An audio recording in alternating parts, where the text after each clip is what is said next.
Salam Pemuda Indonesia. Jumpa kembali bersama saya Moh Gunawan Abdillah di EZI TV. Seperti biasa, tema-tema yang panas akan mewarnai channel YouTube EZI TV.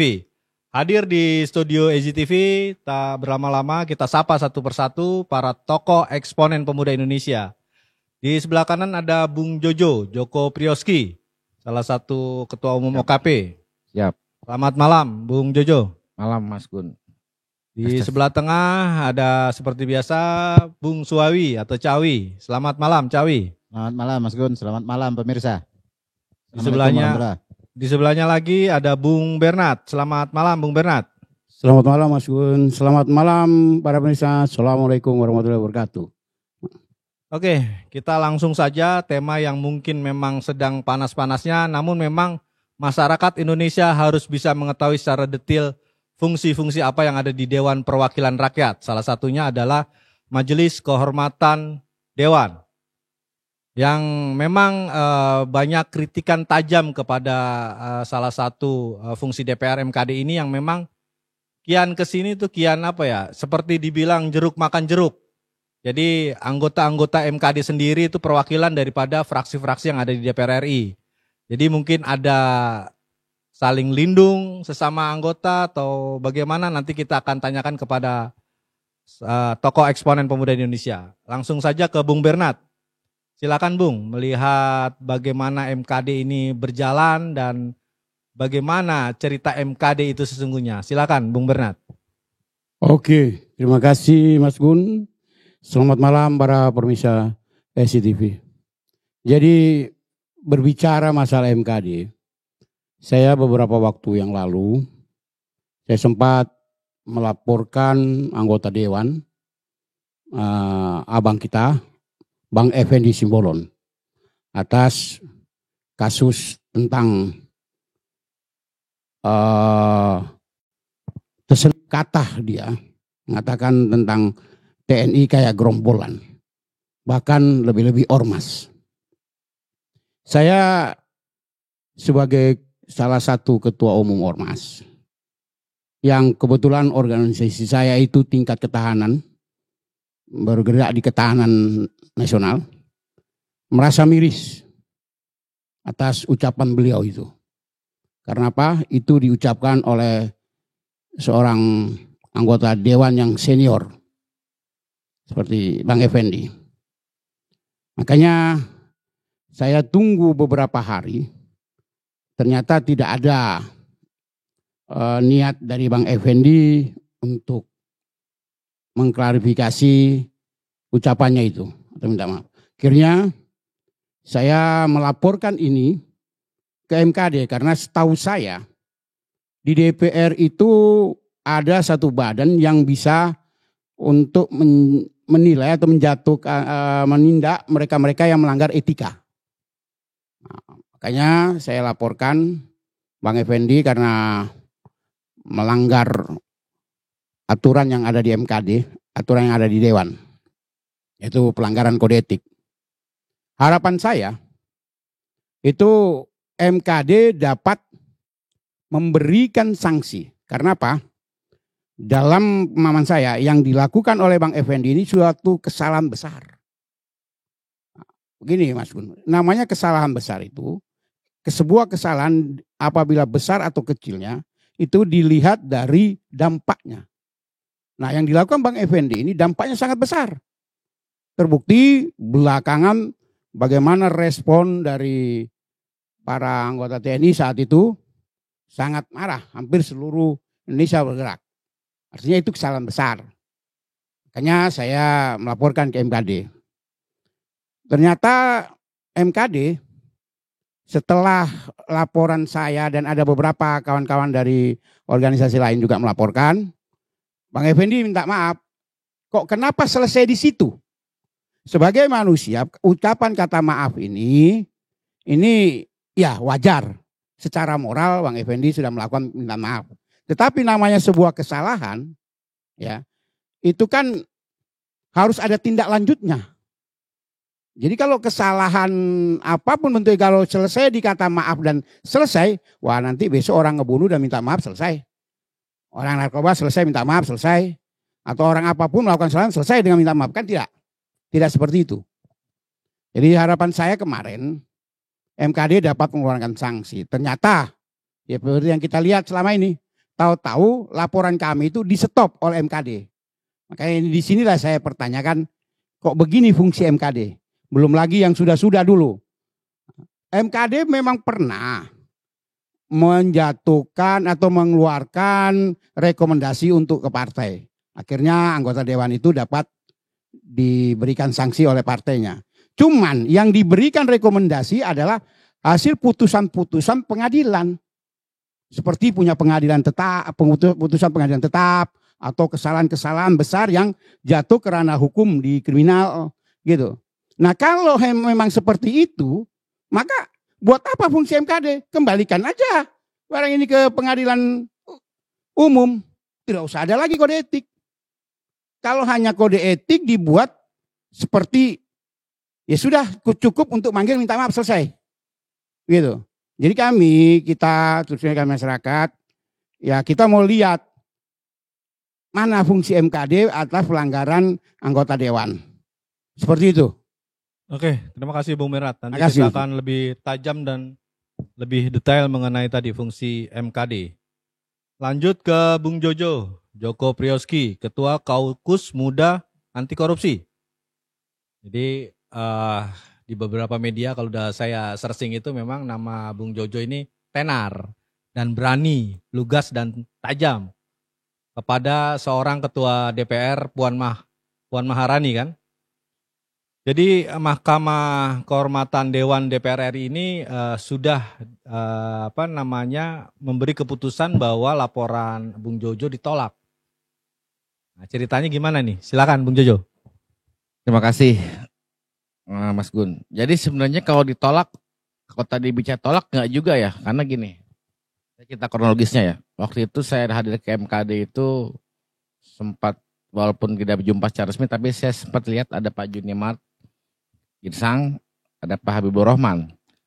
Tapi saya sempat merasa dipersulit ketika waktu saya disuruh ketemu sama diputar sama Pamdal itu ke semacam humas lah. Kayak sekarang namanya apa tuh lupa saya. PDN nggak salah. Pokoknya delegasi gitulah.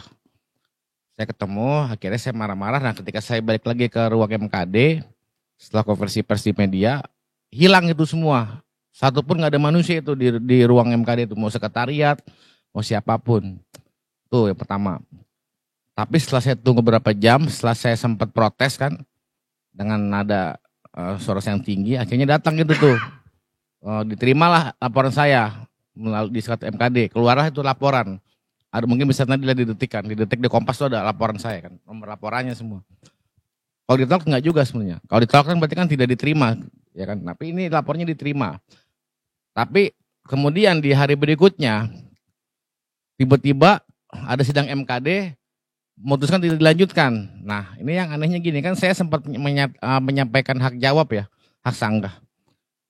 Saya tidak pernah mendapat informasi secara resmi di MKD terkait sidang itu di hari berikutnya. Artinya kan ini aneh. Sidang tapi tanpa ada pelapor. Ini kan bukan sidang in absentia. Kalau Bung Bernard misalkan dia dihadirkan, dipanggil. Itu pertama. Terus ketiga, saya lihat nih kok dibawa ke unsur politisasi. Ketika ada, kalau bisa lihat di media komentarnya, saya dibilang ada kepentingan apa. Saya sampai hari ini saya nyatakan saya tidak ada di partai manapun.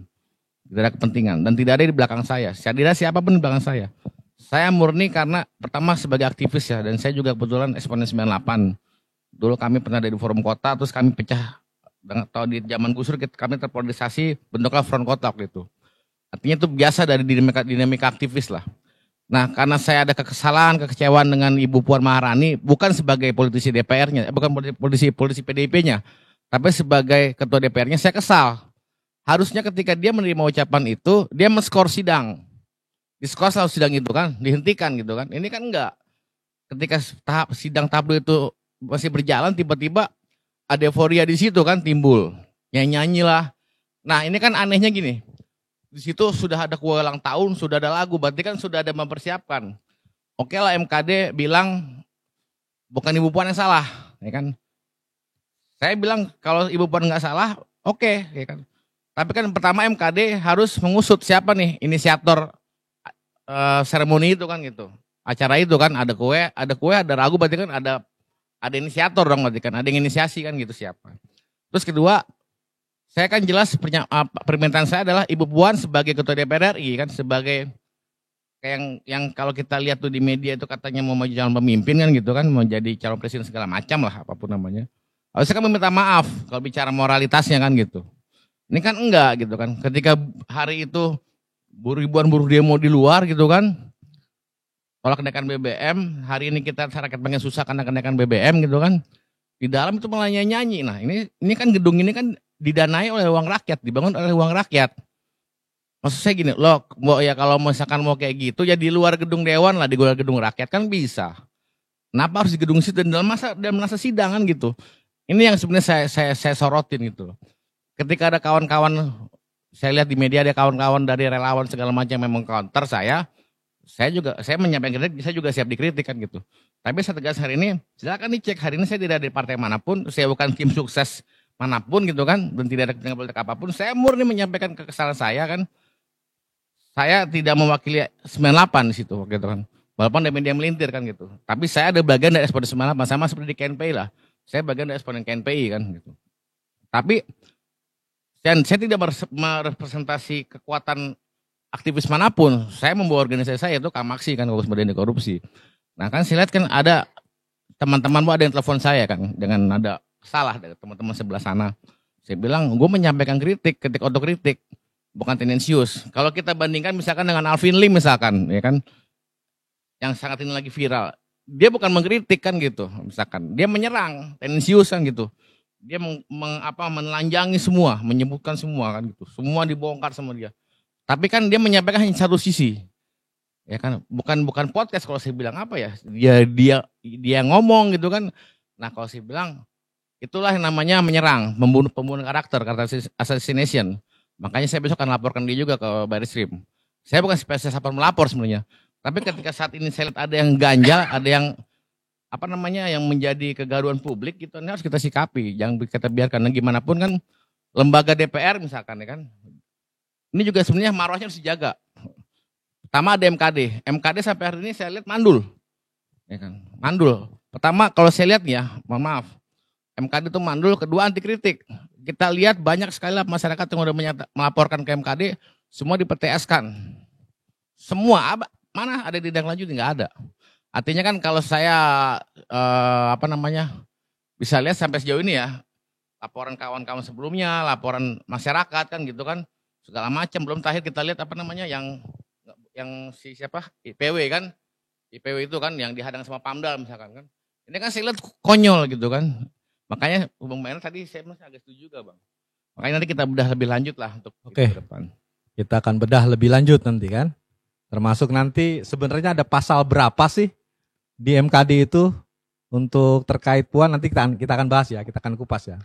Jadi lanjut nih ke Cawi nih, kita sudah mendengar apa yang disampaikan Bung Bernat, Bung Jojo mengenai MKD sebenarnya kan dia menjaga marwah DPR, wibawa DPR.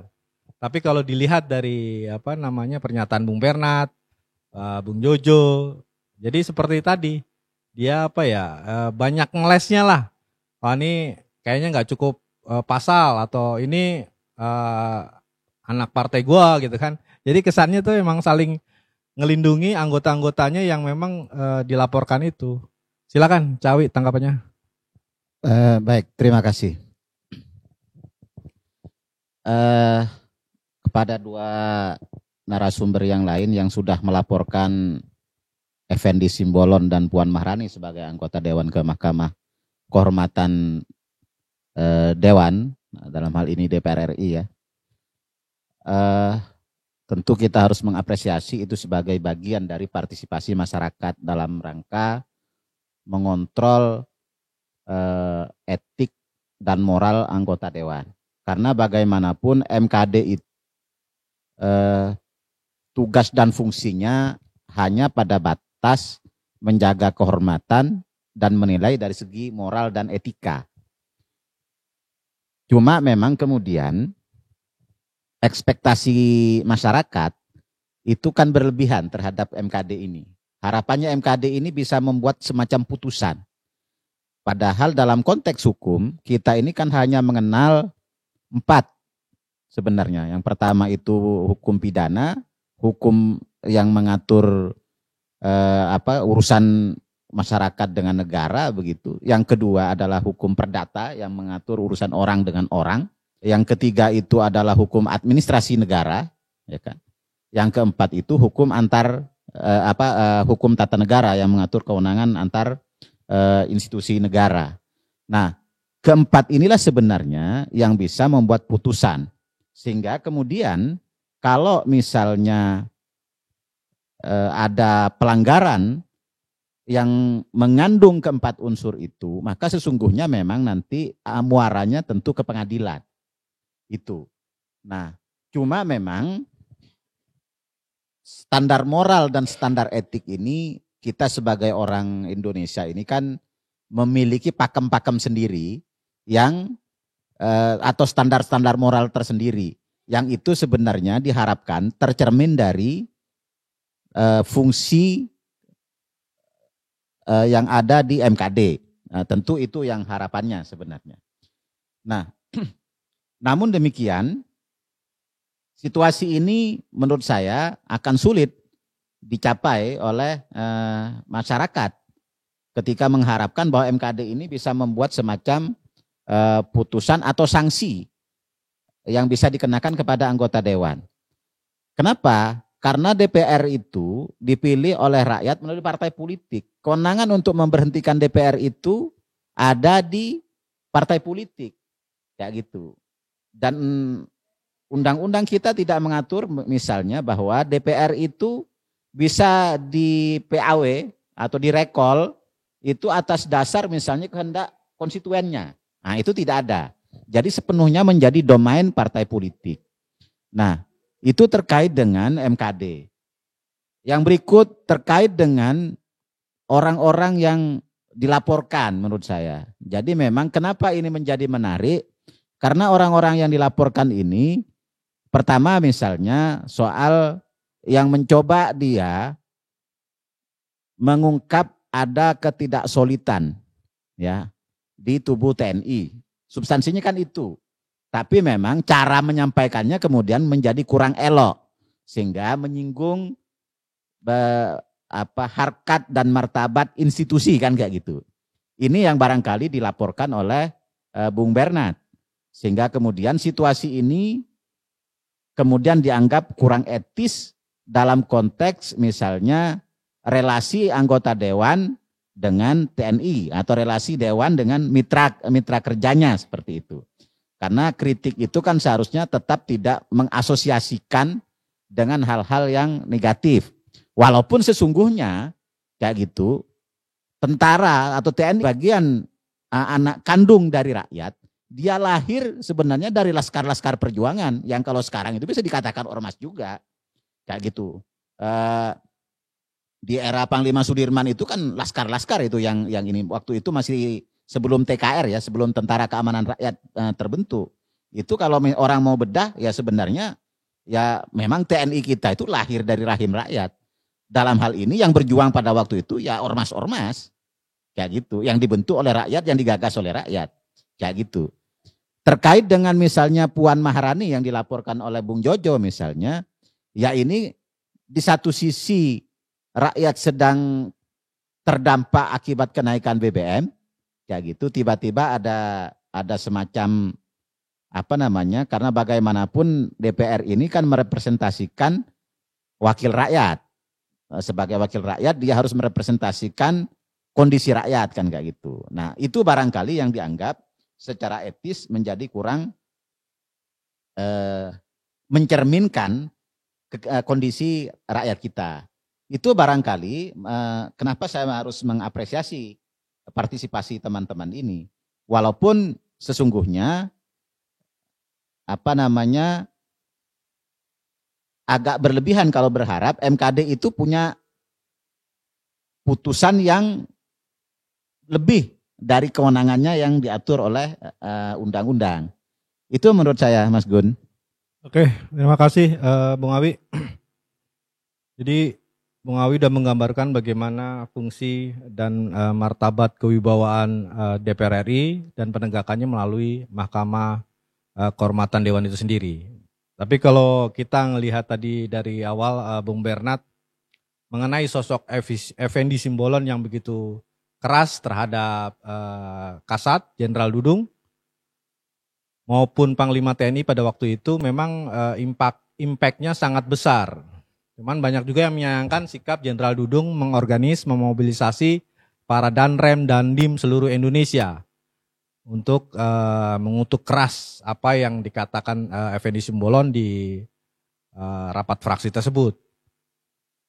Cuman dari beberapa pernyataan keras Jenderal Dudung ini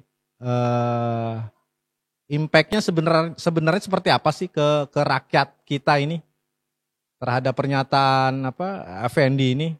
Apakah itu menguntungkan rakyat atau emang hanya dua intuisi atau pribadi sebenarnya kasus ini? Karena kan sudah dekat-dekat dengan pemilihan Panglima TNI. Banyak juga masyarakat, ini ada apa ini? Apakah sebenarnya sandiwara nih Effendi sama Jenderal Dudung? Karena memang ada paket Panglima TNI di Oktober ini. Silakan Bung Bernard. Jadi saya melaporkan itu begini, bukan karena ada paket apa. Kita harus melihat sebuah negara ini kuat apabila ada pertahanannya, artinya angkatan bersenjatanya kuat, maka negara itu akan kuat. Nah, kita lihat yang sudah terjadi di dunia ini, di putaran dunia belakangan ini, contoh, Afghanistan itu bisa diambil oleh Taliban, itu karena para politisinya menghajar para panglima angkatan bersenjatanya, para jenderal. Akhirnya apa? Angkatan bersenjatanya jadi lemah, terus negara kosong, makanya Taliban bisa masuk. Ini yang kita wanti-wanti, apalagi kita tahu di Indonesia punya sejarah kelam tentang bulan September. Nah, jangan sampai yang seperti ini bisa terjadi di Indonesia. Ini kan sama aja yang dilakukan itu, menurut pendapat saya, ini sebuah saya sudah membacanya. Ini jangan sampai ini justru mau melemahkan, mengadu domba angkatan bersenjata kita. Ini yang perlu. Ini yang saya bilang menjurus bahwa kesalahan besar. Karena negara kalau angkatan bersenjatanya dilemahkan, ya kalau negara tidak diangkat bersenjata kan mudah musuh menyerang. Ini yang saya minta, mohon bahwa itu harus diberi sebuah sanksi yang boleh menanggapi tadi yang disampaikan oleh Abang atau Gus Awi ini bahwa MKD harus memutuskan, tidak. Saya tahu fungsi MKD. MKD memang tidak bisa memutuskan, tetapi MKD bisa memberikan rekomendasi itu ke partainya. Sanksi apa yang diberikan? Biar nanti dikembalikan ke partainya. Cuma kan kita rakyat ini diberi gambaran bahwa ini loh fungsi MKD ada. Gitu. Jangan ini di stop. Nah ini seolah-olah dengan melakukan kesalahan besar, terus ini masalah etik ya, tidak ada urusan. Itu nanti saya juga beberapa teman-teman saya di Ormas, kita di Indonesia ini kan Mas Gun, itu ada 512 ribu lebih Ormas. Nah saya sempat sampaikan itu, Gus. Kan itu disinding waktu pernyataan itu kan melebihi Ormas. Tetapi kami Ormas menunggu abang-abang kami, bapak kami, TNI. Nah setelah dia minta maaf di TNI. Tapi Bang Berat masih percaya dengan MKD, dengan mengadukan Effendi ke MKD? Ya karena memang sebagai warga negara kita ikut prosedur memang yang ada di DPR untuk menjaga etika tingkah para dewan ini kan di MKD. Ya saya harus percaya dengan MKD. Sampai saat ini ya saya masih percaya. Cuman begitu saya tahu bahwa kasus besar ini di stop seperti ini, saya mulai agak sudah sedikit hampir sama seperti pertanyaan saya begini, Mas Bung Bernard. Kalau misalnya MKD ini tidak memberikan rekomendasi ke partainya, tapi kan Bung Bernard sebagai masyarakat itu bisa menyampaikan ke pemilihnya atau konstituennya PDI. Jangan pilih PDI di 2024, kan bisa begitu. Kalau begitu itu agak apa ya? Agak memang benar bisa, tapi itu biar nanti kembali ke masyarakat. Cara menilai seperti itu kita kembalikan ke masyarakat. Cuma yang di saat ini kita mau melihat ini loh, yang kan ini kesalahan dari Bung Jadi Effendi. begini maksud saya. Kan ini dua-duanya yang dilaporkan ini ada Puan Maharani, ada Effendi Simbolon. Iya kan. Ini kan anggota DPR kita ini kan representasi mencerminkan pola rekrutmen dan kader-kader dari partai tertentu. Kayak gitu. Situasi itu kan sebenarnya ya tinggal disampaikan ke masyarakat. Kalau MKD tidak bekerja dan tidak memberikan rekomendasi sesuai yang dikehendaki oleh teman-teman yang melaporkan, ya kan sampaikan ke rakyat, karena rakyatlah penentu terakhir itu. Bahwa begini loh kualitas dari kader-kader partai A, partai Tapi B. boleh disampaikan ini. Apa ada tendensius dengan PDIP Gini. backgroundnya apa nih? Gini. Kalau ini kan jelas nih. Ya, kalau saya gini Mas Gun. Kalau Bung Bernard gimana? Jadi begini. Saya mungkin juga harus sampaikan. Banyak tudingan kalau masalah dengan kan? Kalau masalah dengan PDI, mungkin silakan dibuka. Kalau tokoh-tokoh PDI yang lama, saya ini di PDI masih waktu 96, saya termasuk ya, pertama kali dulu ada demo zaman Soeharto. Jadi saya adalah korlap yang memprotes tindakan pemerintah saat itu Pak Harto dengan mengikut campur urusan partai politik, memberhentikan Mega dengan mengangkat Suryadi. Nah, jadi waktu 96 saya ikut, saya nih korlap 96, saya cinta PDI. Ini bukan urusannya dengan PDI, saya cinta PDI. Cuman ini kan jangan sampai kesalahan seperti begini bisa jadi gara-gara nilai setitik rusak susu sebelanga. Gitu loh. Jadi kalau dibilang saya mungkin ada kawan-kawan seperti yang lama-lama. Saya adalah termasuk yang protes waktu dulu PDI 99 itu menang. 50% lebih itu anggota dewan saat itu di DPR DKI. Nah, pemilihan gubernur saat itu kan melalui DPR. Nah, waktu itu saya masih itu punya jago waktu itu Bang Minto Harjo. Itu ketua fraksi.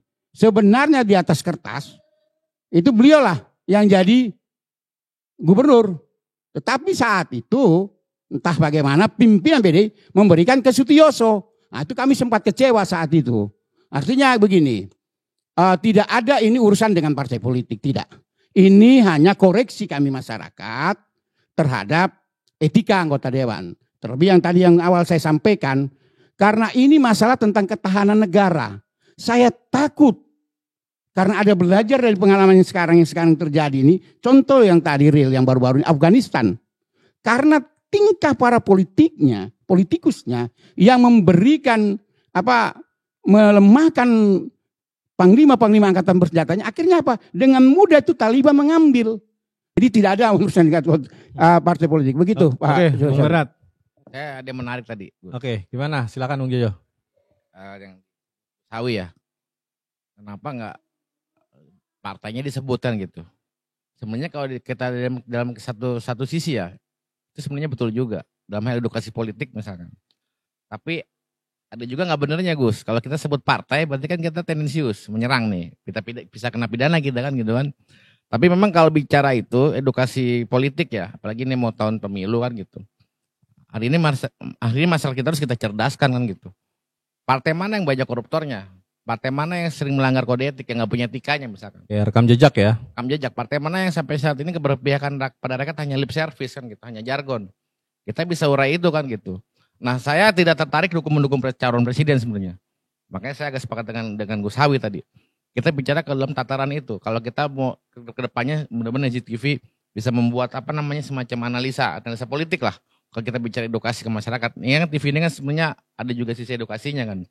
Kita coba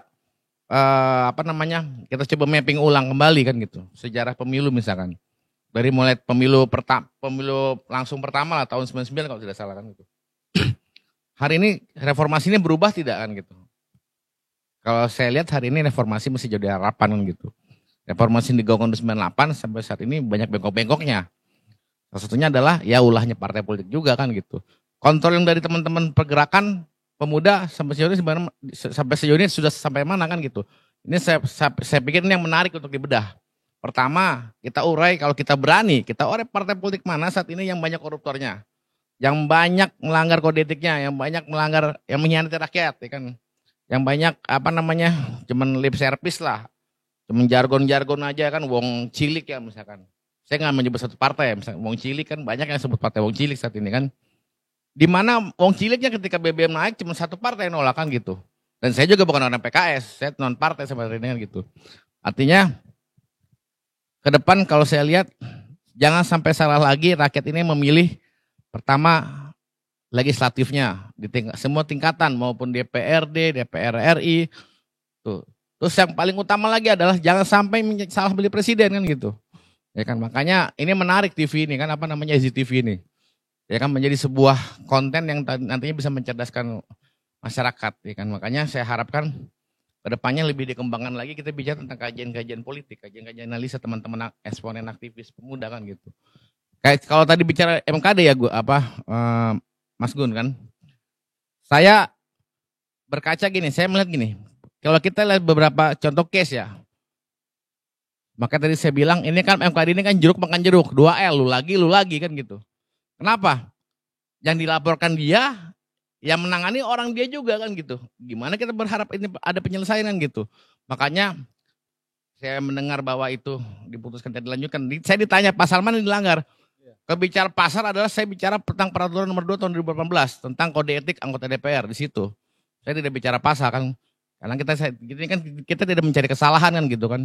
Di situ tertuang jelas, termaktub jelas. Kalau dari pembelanya Junirmat kan Puan seperti tidak tahu katanya, spontan gitu loh. Ya, tapi kan saya kan tadi bicara tentang moralitas ya. Di mana dia sebagai ketua DPR, tidak sebagai politisi PDIP-nya kan gitu.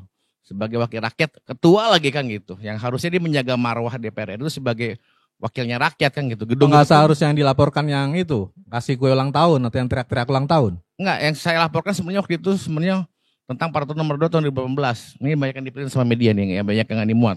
Saya juga nggak ngerti lah ya kan. Tapi yang saya lebih kedepankan adalah kenapa saya mendesak permintaan maaf. Makanya saya bicara, saya ini melakukan kritik otokritik dan menggugah hatinya Puan. Punya nggak dia sensitivitas kepada rakyat kan gitu. Kita uji kembali slogannya dia, jargonnya dia wong cilik kan gitu, partainya dia kan gitu. Nggak teruji kalau saya bilang. Ya kan. BBM naik, dia bilang saya prihatin, saya merasakan. Tapi di mana actionnya kan gitu. Ya kan. Yang paling nyata adalah buruh di luar demo kan gitu. Mahasiswa demo, nggak ada satupun yang keluar. Kata alasannya masa sidang.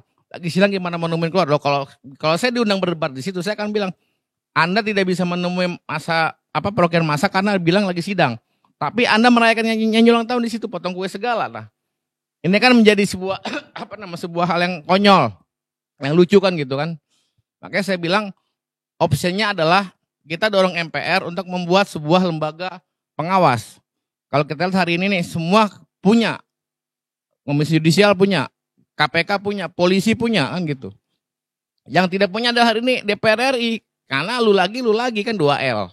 Harusnya kan gini, kita desak MPR membuat TAP lah atau apa namanya, membuat lembaga pengawas yang isinya orang-orang yang di luar DPR, bukan hanya mengawasi. Iya, kalau dilihat kan tuh anggota-anggota fraksinya sendiri kan terkesan membela membela kan? Anggotanya kan. Makan jeruk ini kan gitu. Kalau polisi ada Kompolnas misalkan, KPK ada dewan pengawas kan gitu. Artinya kan jangan juga yang menjadi lembaga pengawas ini ya anggota DPR ini kan di luar kan gitu kan. Sekarang gimana mau ada penindakan, mau ada tindak lanjut, ya lu lagi kan gitu. Logikanya gini bang, abang sama saya satu rumah nih, ya kan, adik kakak lah kita kan, satu bapak misalkan, satu ibu. Abang salah, masih nggak saya bela gitu.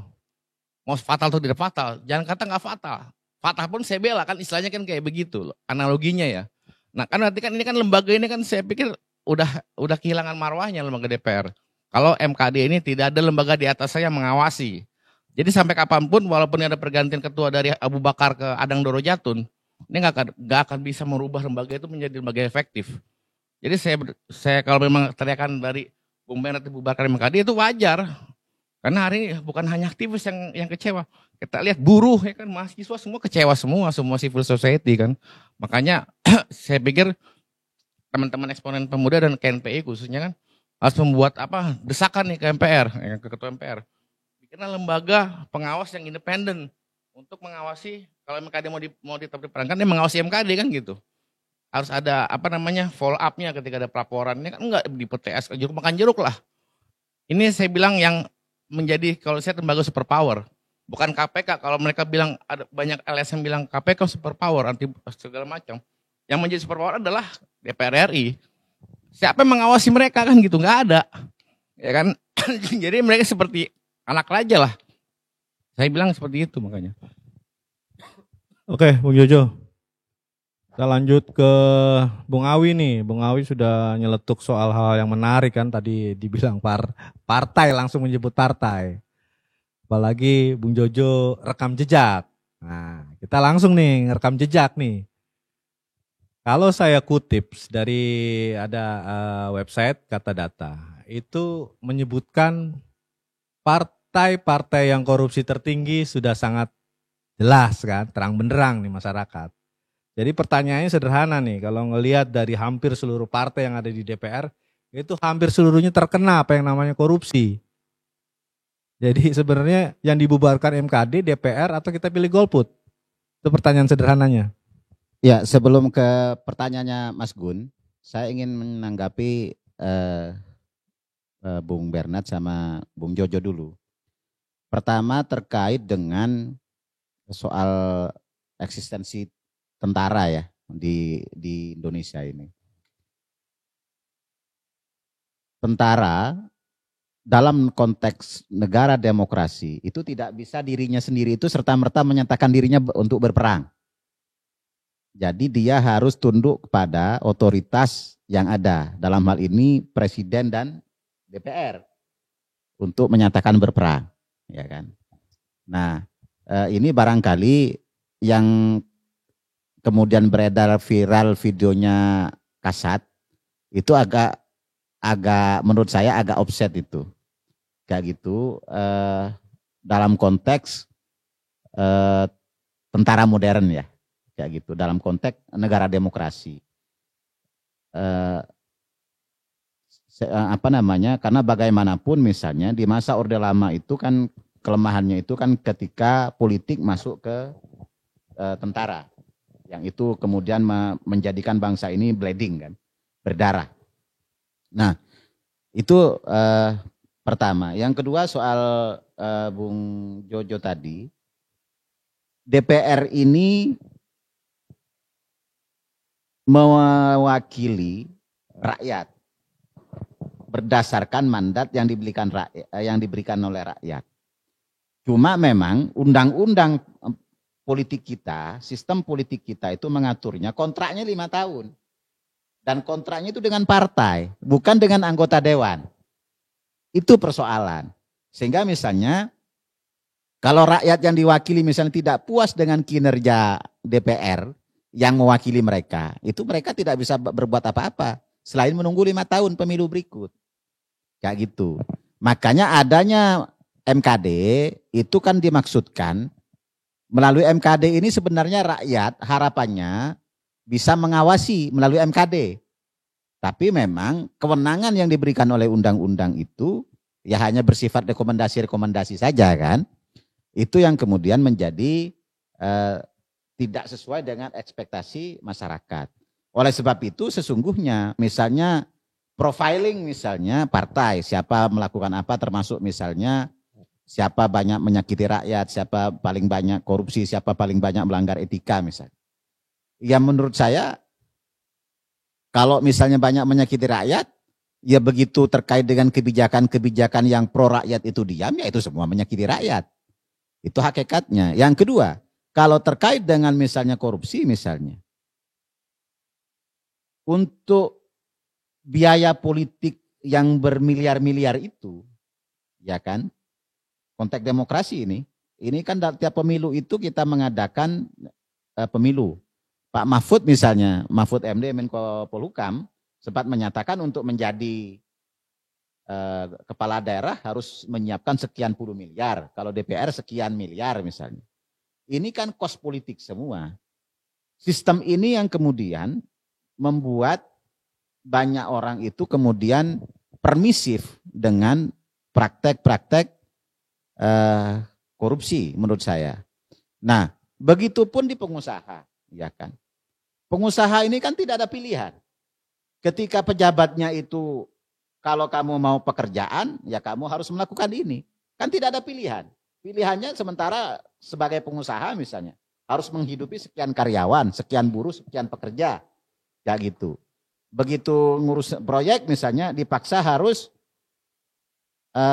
mengikuti kemauan pejabat yang ada. Sehingga mau tidak mau kan kita mengikuti kehendak mereka. Begitu mengikuti kehendak mereka, ini menjadi persoalan hukum kemudian.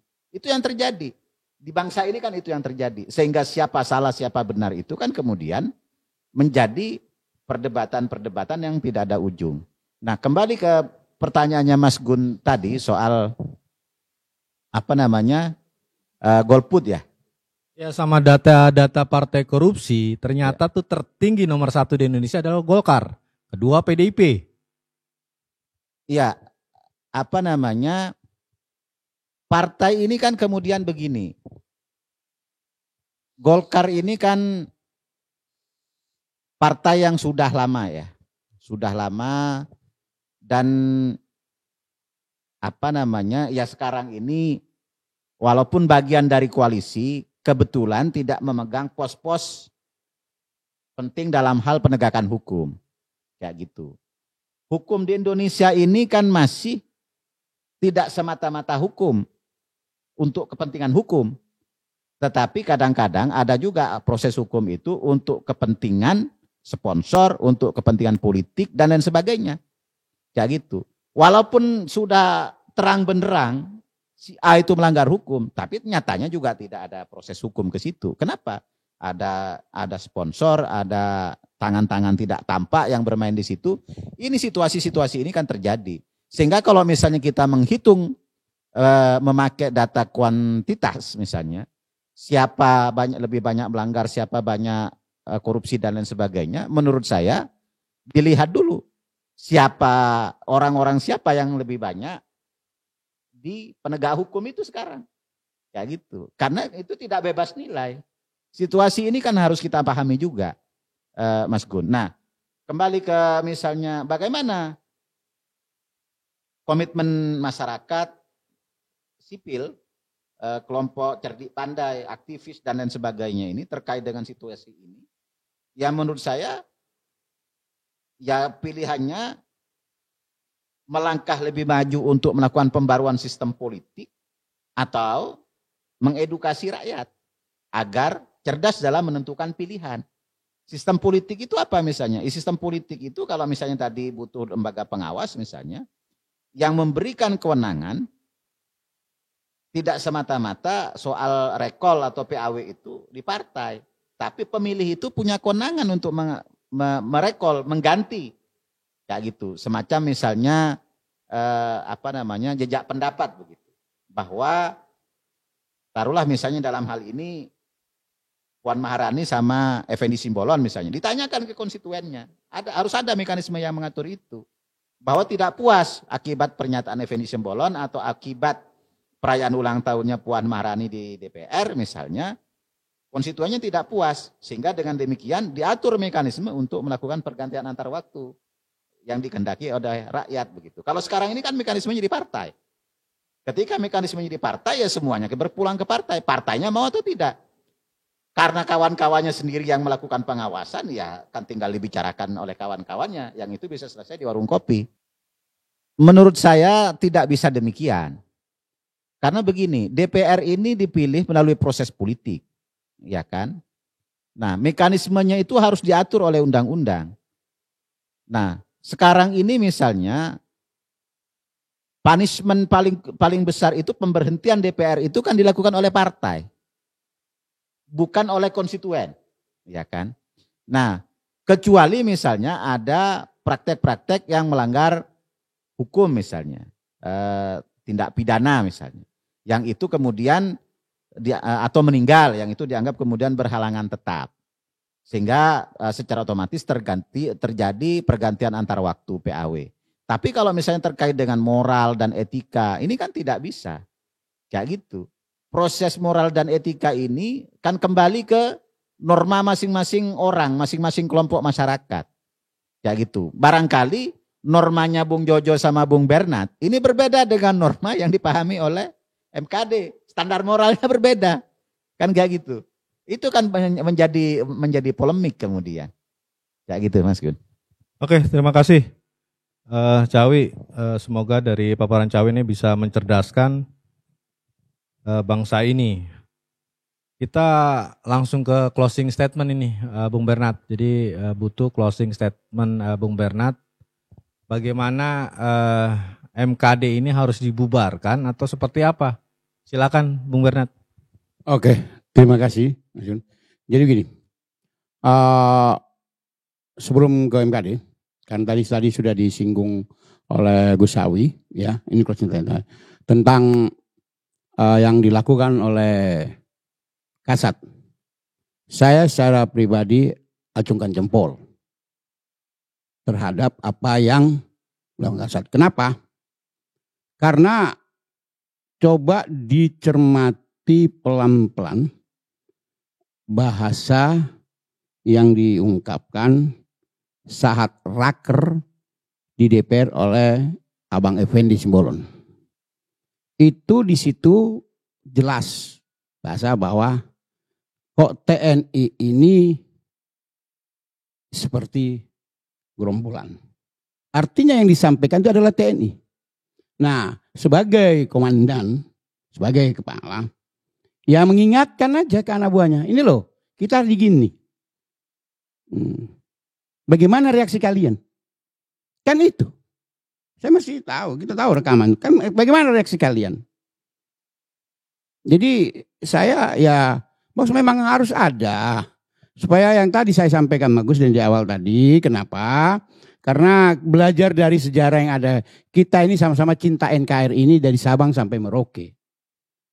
Jadi yang bisa menjaga, yang saat ini menjaga negara NKRI ini adalah tentara. Jadi kita butuh tentara yang kuat.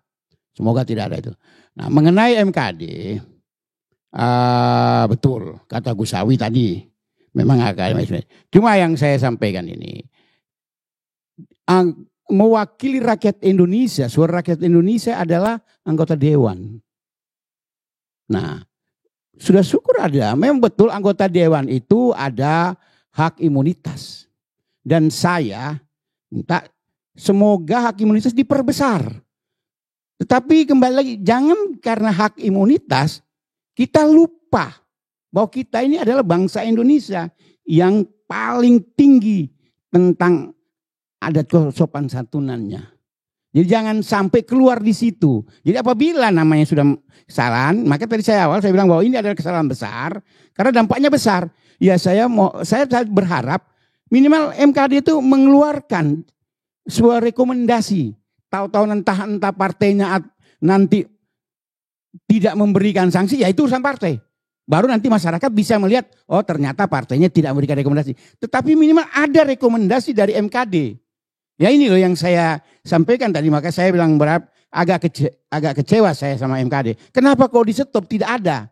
Kalau hanya menunggu dengan tindakan kriminal atau seperti yang tadi sampaikan, baru ada rekomendasi. Ya kalau begitu ya kembalikan aja ini semua. Wah tidak usah ada pelanggaran kode etik.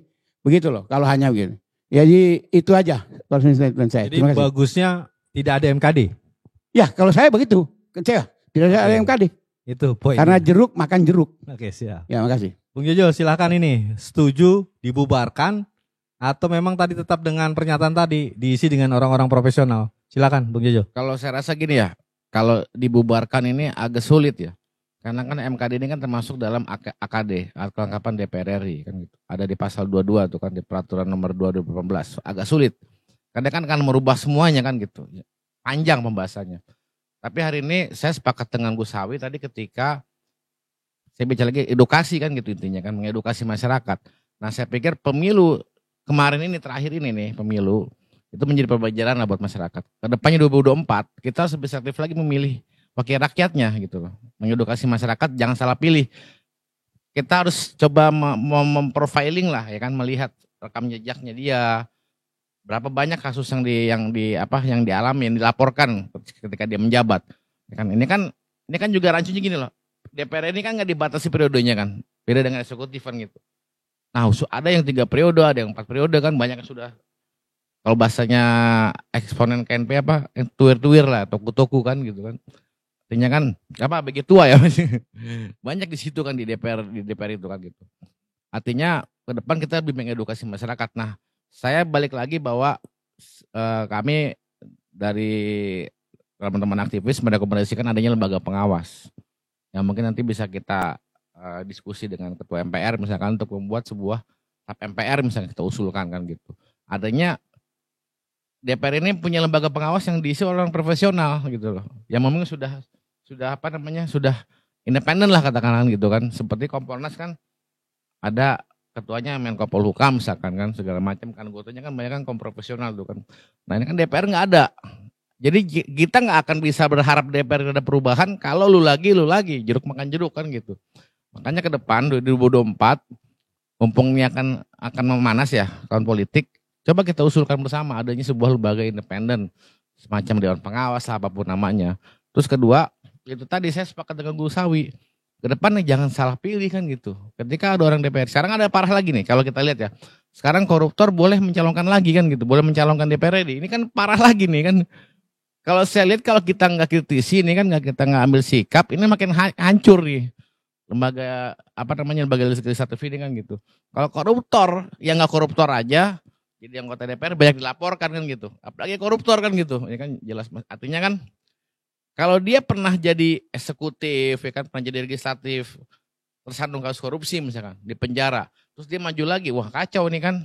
Berantakan ini DPR ini kan gitu. Di mana kita bisa berharap kita bisa diwakili aspirasi kita kan gitu sebagai rakyat kan gitu. Artinya saya lihat bukan hanya DPR, bukan hanya MKD yang mandul, bukan hanya AKD-nya yang mandul, tapi semua DPR itu mandul kan gitu.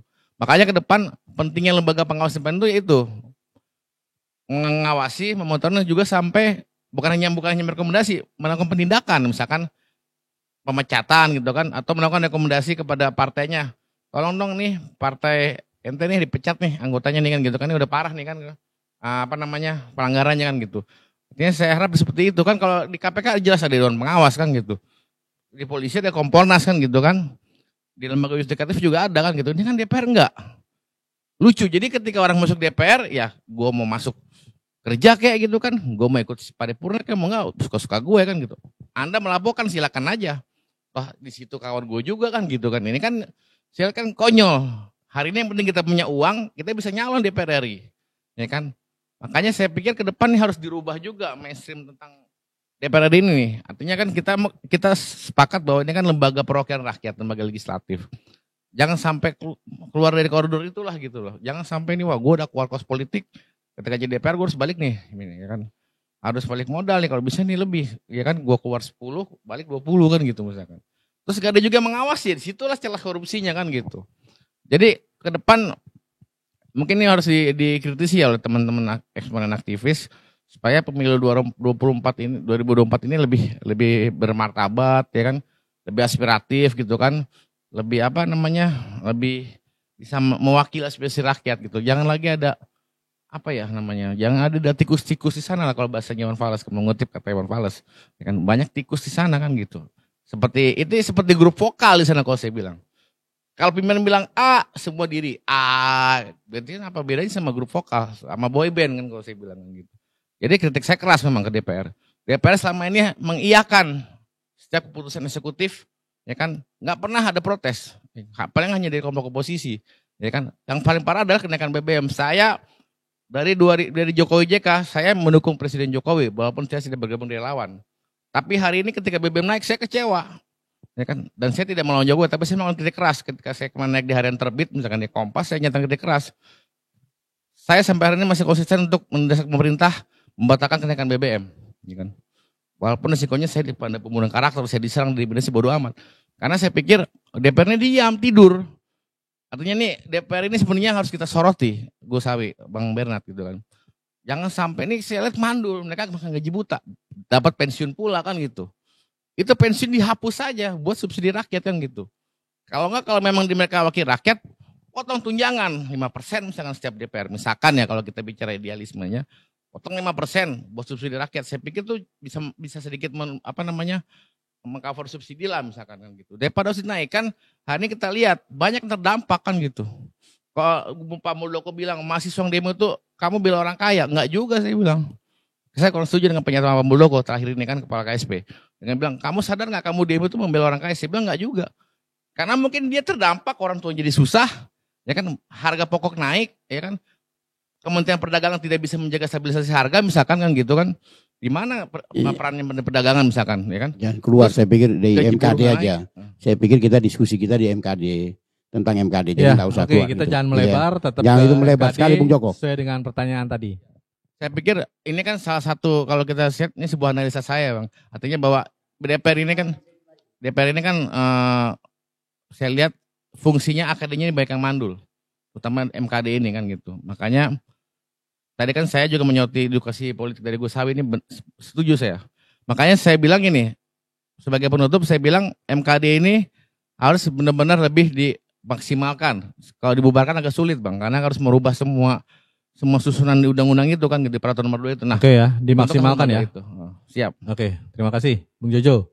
Silakan Cawi closing statementnya. Ya. Kita ini kan menganut trias politika, fungsi legislatif, fungsi eksekutif, fungsi yudikatif.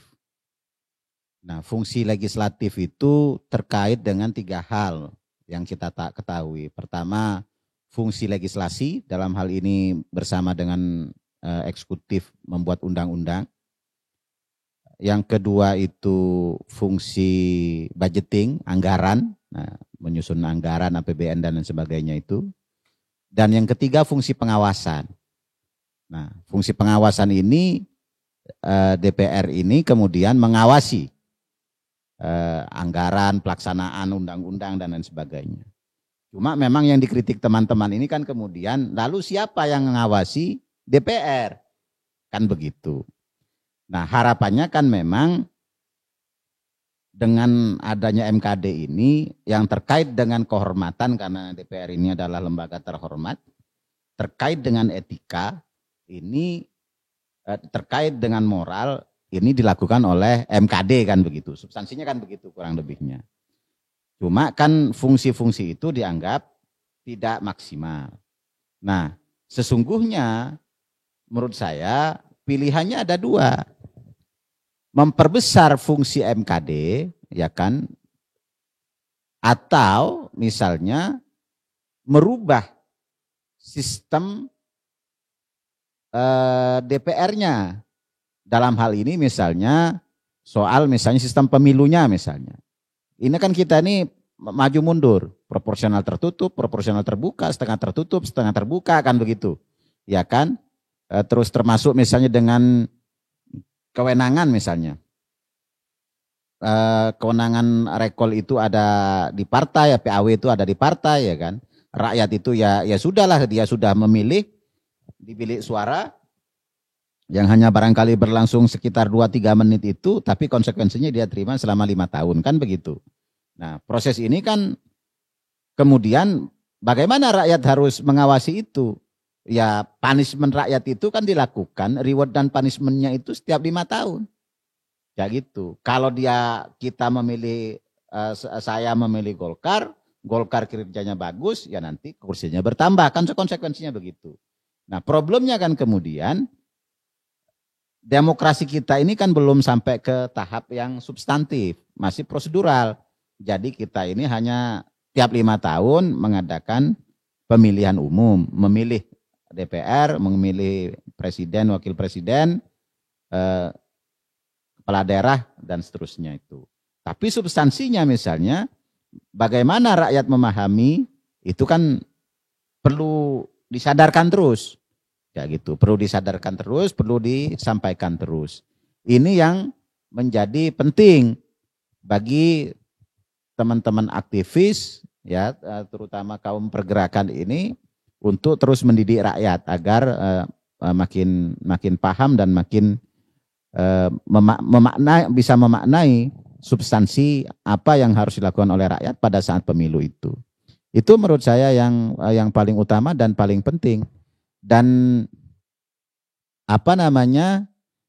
ya ketika kita sudah bersepakat untuk berdemokrasi, memilih demokrasi ini sebagai jalan yang paling mungkin untuk kita lakukan, maka seluruh komponen bangsa itu tentu harus sama-sama saling menjaga, mengawal proses demokrasi itu. Baik masyarakat sipil, TNI, Polri, ya kan, maupun pilar-pilar demokrasi yang lain seperti misalnya media massa, kelompok masyarakat sipil, ini juga harus sama-sama saling menjaga, kayak gitu. Karena kan begini, jadi kenapa misalnya kayak tentara itu harus ada di bawah otoritas sipil misalnya? Karena rakyat itu harus merasa nyaman karena dia punya tentara, bukan rakyat itu takut dengan tentaranya, itu bahaya. Kayak gitu. Rakyat itu harus merasa nyaman karena dia punya tentara, punya polisi. Sehingga apapun masalah dia, mereka yakin dengan mereka taat hukum, bayar pajak dan lain sebagainya itu, mereka terlindungi hak-haknya. Siapa yang melindungi? Alat-alat negara ini, TNI, Polri. Jangan sampai justru kebalikannya. Rakyat takut sama polisi, rakyat takut sama tentara. Nah ini berbahaya. Kayak gitu. Oleh sebab itu, fenomena kejadian kemarin yang dilaporkan oleh Bung Bernard itu, yang kemudian diikuti dengan instruksi melalui video conference itu, kenapa kemudian banyak orang menanggapi agak negatif ya terhadap langkah Pak Kasat waktu itu, karena memahaminya, loh anggota DPR saja ketakutan. Kan kayak gitu. Bagaimana dengan masyarakat yang di desa-desa? Lah ini berbahaya. Ini berbahaya sehingga tentara sebagai anak kandung rakyat yang dia melindungi dan mengayomi rakyat itu harus tercermin dari pusat sampai dengan daerah, bahkan sampai dengan pelosok-pelosok. Jadi tentara kita ini kan sangat luar biasa. Dia hadir di semua kesedihan rakyat, ya kan. Ada bencana, tentara datang menolong, kan kayak gitu. Jadi jangan sampai tercidrai gara-gara misalnya hasrat atau terprovokasi oleh langkah-langkah para politisi, kayak gitu. Kan kadang-kadang politisi kita ini memprovokasi, ya kan. Nah, tentara tiba-tiba tergoda untuk ke sana. Nah itu berbahaya. Karena itu butuh komitmen yang kuat dari semua komponen bangsa ini untuk sama-sama mengawal proses demokrasi ini, karena bangsa kita ini tidak boleh stuck dan mundur lagi. Ya gitu, kita harus melangkah setahap demi setahap untuk lebih maju, lebih baik, lebih humanis, lebih bermartabat begitu. Itu barangkali Mas Gun, terima kasih. Assalamualaikum. Terima kasih Cawi. Ya Mas Gun, saya pikir kita bertiga ketemu di sana sama bicara MKD kan gitu. Opsinya tadi ya saya sepakat dengan Gus Sawi juga dengan Bung Bernard, yaitu pertama memperluas fungsi pengawasan di MKD, memperluas atau membuat lembaga independen, atau terakhir kalau opsi 2 itu tidak berjalan sudah bubarkan MKD saja kan gitu. Mungkin itu ketemu di desain situ. Oke. Poinnya sudah kita dapat. Terima kasih untuk Bung Bernard, Bung Awi, Bung Jojo, semoga bisa menjadi inspirasi seluruh rakyat Indonesia kan. Jadi bisa mendengar apa yang disampaikan oleh para tokoh eksponen pemuda Indonesia. Demikian bincang-bincang kita bersama tokoh eksponen pemuda Indonesia, semoga bisa bermanfaat dan bisa mendapat poin-poin penting bagaimana Mahkamah Kehormatan DPR sebenarnya itu sebagai lembaga yang harusnya berwibawa, tegas, mampu mengatur etika para anggota DPR-nya, mampu juga bisa menjaga martabat DPR, sehingga rakyat Indonesia juga ke siapa lagi kalau bukan ke MKD jika ada anggota DPR-nya melakukan pelanggaran etika. Saya Moh Gunawan Abdillah undur diri, salam pemuda Indonesia.